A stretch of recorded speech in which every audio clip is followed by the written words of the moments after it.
Welcome to the Freedom Education Movement, creating custom learning experiences. Very happy to have you guys. I'm so excited to be able to go over this stuff, and I've been getting such great feedback from everybody on the previous workshops and how much they're just really helping families, which this is what it's all about. So if you haven't joined the Facebook group already, make sure to join the Freedom Education Movement Facebook group. Check out the courses on Teachable, and let me know if you have any questions or anything that you want me to cover. This module, we're going to be talking about creating custom learning experiences and how to stop fighting kids to do school and create individualized, interest-led learning experiences that your kids are interested in and want to do, that you don't have to fight them to do. Things that get them learning and they don't even know they're learning. That's what this is for. So here's your little moment to write down. If you have gone through my other workshops, you know that I like to have this little minute for you to write down what you think curriculum or learning resources look like. Like, where do you think kids have to learn from? And if you've been in a traditional school, then I know what your answers will be. And if you're open-minded, I know what your answers will be. But it's always good to sit and write this stuff down, because I want you to just take a minute to really look and think about what do you picture education looks like? Like, how do kids have to learn? You have to know what you think before you can change your thinking or know if your thinking's on the right path. There's a method to this madness, I promise. So I'm going to give you a minute to do this. You can pause it, and then we'll move on. Ooh, as you can see, I'm getting more creative with my slides. This is so me right here. All the cutesy stuff. So the traditional curriculum looks like subject-based classes, subject-based books, subject-based focus for a certain amount of time. Usually that's your math, reading, writing, science, history, all your what I call core academics. And in the traditional setting, all of this is very separated and segregated. So you go to math class, you learn math. You go to reading class, you learn reading. You go to history class, you learn history. And in these classes and in this environment, you're expected to obediently receive information and understand the answers and solutions that you are told. You are given assignments that you study, you retain, and you test on. They're disconnected. So what you're learning in math class is not connected at all to what you're learning in science, which is not connected to history. So you have all these different pockets of learning that are not connected. And if you know anything about our brain, everything in our brain is wired to cross and connect. And all these things is like trying to keep all of our thoughts into little waffle squares. You got a little square here for this and a little square here for this. And for most people, our brains don't work like that. If your brain works like that, then that kind of learning might be great for you. But for most people, everything is intertwined in life and in the way we think, the way we process. Okay, but I'll get to that more later. So again, in the traditional classroom, you've got memorization. You just remember things just because. Remember dates just because. Like, I always find history really, really intriguing. I love history. But the fact that we had to learn these very specific dates and things like that, like, why? I want to understand, why did we get into war in the first place so that we don't do it again? How did these soldiers, what kind of strategies did they use that we could use? What was the purpose? When somebody won the battles, how did they win and why, and how did that affect people? Those are the kind of things we need to know. I don't need to know that on September 3rd, 1747, that this battle was fought at this specific location, and I don't need to know those little facts. What I need to know is who was involved and why, and how did it impact them, and how does it impact us? Those are the kind of things that matter. That's the way that traditional thinking is. It's just very remote, or very, what do they call it? Rote memorization. And all the kids are learning everything at the same time. So even though we know that kids develop differently and at different stages, we continue to keep them very boxed in to very standard systematic learning. And it just isn't working. We know that. It's not. So this is what gets me so excited, is what does individual learning look like? And I call it learning experiences because it's not just being forced to learn something. What I say is exposure to information is not education. So it's so much more than just being given information to remember. But individual learning experiences looks like being able to have flexibility, no limits. Okay, if something takes you 10 minutes to learn, then great, you can move on. You don't have to sit in a class and keep doing the same thing for 60 minutes and do it for a week because there's still kids that don't get it. If it takes you 10 minutes, good. Learn it, move on. If you need a week, then great, you get a week. You get a week. Nobody's pushing you and rushing you because the other kids are ready and you're not ready. There's so much flexibility for our kids when you create individual learning experiences. It's peaceful. They get to have self-awareness. They get to figure out why they're learning what they're learning. They can connect it to what they're interested in. They can connect their personal faith, their personal beliefs. You can cross content, teach. You can include real life application. You can focus on hearts and minds. You can learn from mistakes and failures instead of being penalized like you are in the traditional classroom. You can have hands-on experiences, innovative projects, mixed media. You can do ability-based things, inquiry-based. Students can explore and discover in a host of a million different ways. It is so much more exciting to do school and to learn like this, to really just have the ability and the flexibility to do whatever you want and change it every day, keep it the same every day, do whatever makes your kids' hearts set on fire. Let them be passionate and interested and motivated. Instead of having to drag your kid out of the house and force them to get up in the morning, fight with them to get dressed, create an environment where it's just peaceful. Kids just come and you talk and you learn and you do hands-on projects and it doesn't even look like learning, so they don't even fight. I'm telling you, we have a very peaceful, happy house, except when I'm trying to force them to do things that they really just are not connected to. But you know what? My kids are doing a lot of untraditional learning and they are still exceeding their peers in so many areas. The great thing is there are so many different ways now that we have to create these individualized learning experiences. You can do your traditional books. You can do online courses. You can do apps. There are games, board games, online games, in-person games. You can have live teachers, recorded teachers, synchronous or asynchronous, which that just means that somebody's teaching you live one-on-one, or it's a recorded classroom with teaching kind of things. You've got YouTube, Netflix, Hulu, Amazon video learning. There's exploration, hands-on.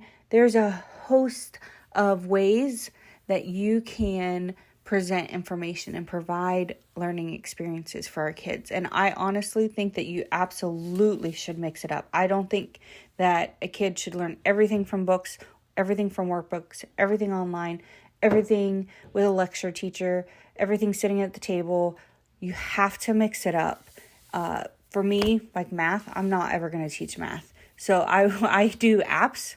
I do a lot of life learning math, like with cooking or just in general. When we're outside living life, I incorporate math stuff. But for my own benefit, I'll have the kids get on apps and do some just general basic skill math stuff so that one, I have something that I can just easily track and say, look, here's my kids.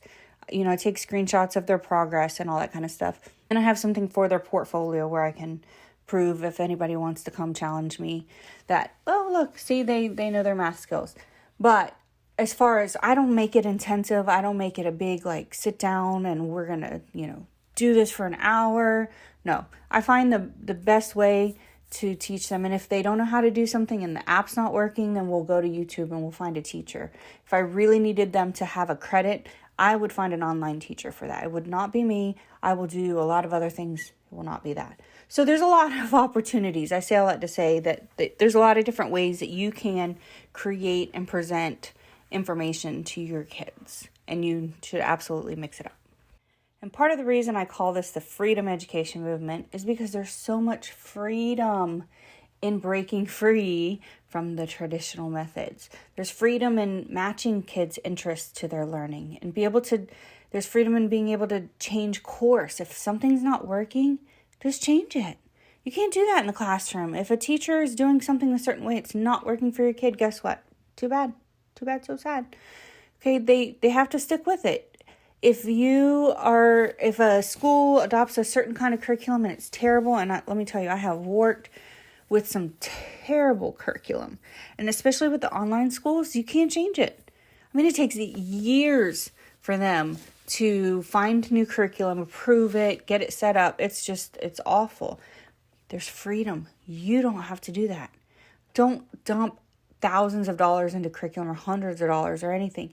Figure out what it is. It's a process, but you have the freedom to find the process, refine the process, define the process, however you want to do it.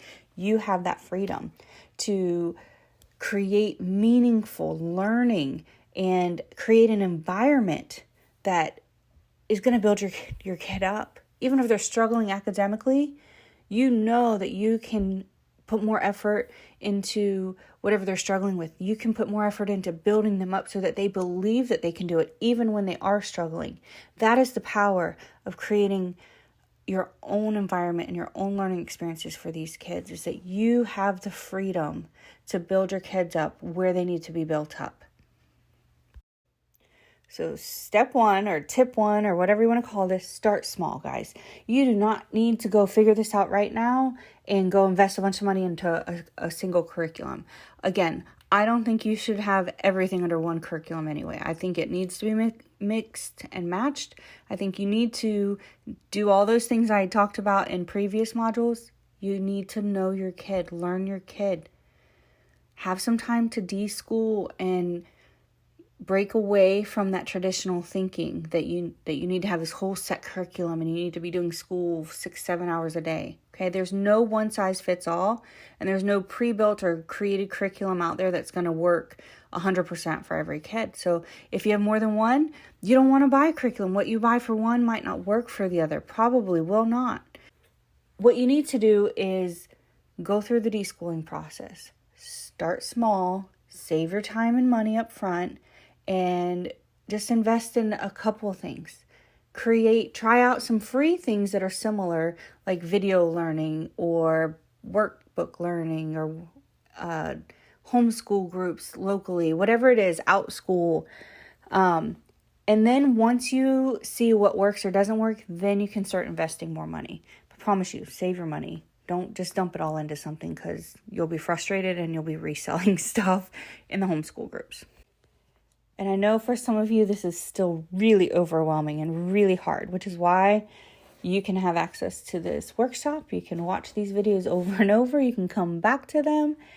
Okay. Just like I said, start small financially and start small with where you're going. Pick a single topic or interest. Have your kid pick it. Or if they don't, help them. You know what your kid's interested in. You don't have to have a schedule where every single academic subject is covered every single day. Okay? I know it's so hard to really grasp that and feel okay with that, but it's okay. Say your kid's interested in reptiles. My son is so interested in reptiles, and he could sit and watch TikToks all day long, but he comes and he tells me all kinds of things about these critters and these animals, and he's so interested that he really wants to do this when he grows up. So I'm trying to create something around that. We go outside and we explore, we learn about things, we take pictures. There's so much stuff, and we don't sit down and do a class of math and a class of science. And we talk about all kinds of things around reptiles that have to do with that: size, food, temperatures, environments, all kinds of stuff. So the goal is to change the way that education looks, so your child sees the value and excitement in learning and feels safe about being curious and creative again, especially if that was stifled in the public school. And if you still feel like you need to cover those core subjects, do what I do and just have a couple apps where you can track their learning. Let them do whatever they want with their topic and interest throughout the day. They're going to be reading. They're going to be processing thoughts. They're going to be thinking. Let them tell you what they're learning. All that works with their brain. And if you're like, I just cannot handle it, get some apps, 10 or 15 minutes a day max. And I will have resources for some of the best apps that you can do for that. Let me reassure you again, though, like say cooking. Okay, when they're going and learning about cooking, they're reading recipes and ingredients. For math, they're measuring portions. Okay, you could do all kinds of things with measurements and portions. Science, talk about things like what does heat does, what does cold do to certain kind of foods, what happens when you mix certain kinds of things. For history, you can go through the history of different diets over the years, or why certain cultures eat certain things and not other things, what processing food does, how they, handled food before we had all the technology. History would be crazy easy to do with food. With animals, you could compare, describe, you can do weights, name groups, how much food, weighing food, if you need to measure out food for certain sizes of animals. You could talk about science, that adaptations different animals have, why they eat what they eat. Again, like I said, the environments they have to be in, history, their locations. What does invasive versus native mean? What are these animals used for? There's just so many things that you can do with topics to teach everything these kids need to know. And my last tip is try different methods and presentations. So try different things to present information and try different things for them to present information to you. Not everything has to be read or lectured. There's so many documentaries and videos. There's TikToks. There's YouTube. There's so much stuff out there. There's actually Facebook groups that are completely built around creating curriculums with video.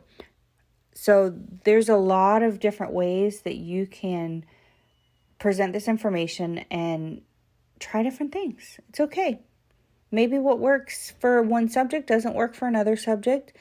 You got to try it. Mix it up, okay? Think happy thoughts, because you can do this. You can do it.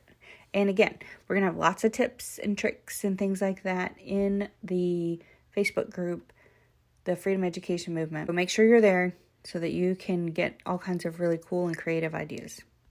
And like I always say, you've got this.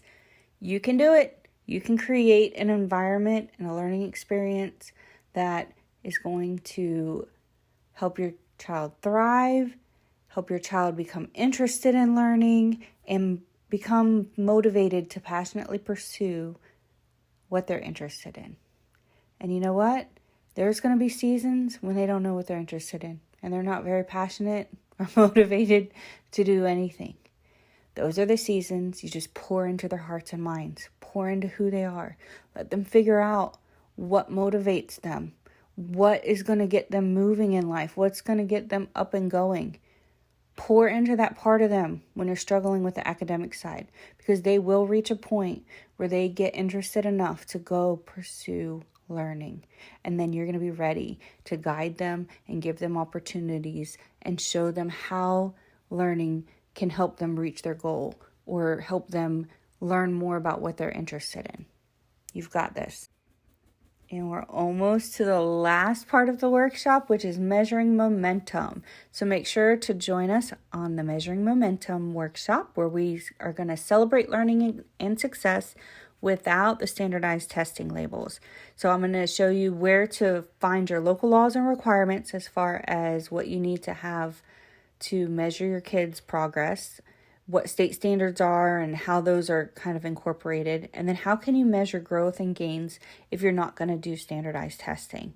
So I'm going to give you all kinds of information on where to get that information from, or I will have it provided, and I'm going to give you tips and tricks on how to organize all your data and resources. I'm a big fan of portfolios, digital portfolios, so I'm going to tell you all about different ways to create that and just kind of help you as you close up this area of thinking and going through all this stuff, because I know that's one of the scariest things for the parents is just, how do I do the testing? How do I make sure that I'm meeting all the laws? How do I know my kid's learning? So that's what this last little workshop is going to cover. So I will see you there.